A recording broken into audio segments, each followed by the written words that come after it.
Mabigat ito, mabigat. Lakay! Yan, Aramida. Ano? Good morning!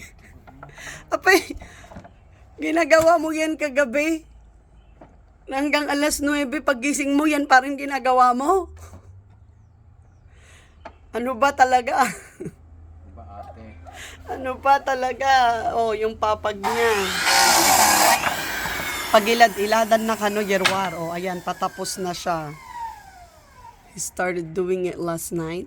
Paggising niya, yan na naman yung ginagawa. Was this even part of the plan? Yeah, it's part of my plan. Oh, it's part of your plan, not my plan. Kala ko gagawa ka ng pag-upo-upuan doon ng mga papagol. So, saan mo ipupwesto yan? Ano? Saan mo ipupwesto? Kahit saan. Kahit saan ang bigat kaya niyan. Ayan no, solid metal yan. From scraps. Galing sa dating trampoline namin. Oh, di ba? Kasi yung mga gustong magpagawa ng kung ano-ano dyan kay Henry there. Kung may naisip siya, ayan. So, dyan kami mag-ilad-ilad, mag-marimarites, ayan o, magbara-baraha. At ita kami chichinismisan ka, no, ita kami tugaw-tugaw. Oo, yan ang tugaw ng mga chismosa. Okay.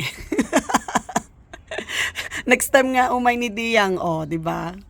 At pagchichinismisan na, agtuno-tuno, agilad-ilad, agbara-bara. Okay, imustra mo daw kung paano siya kabigat.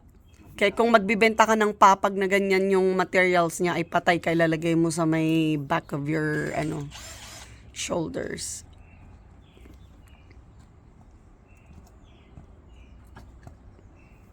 Ayan.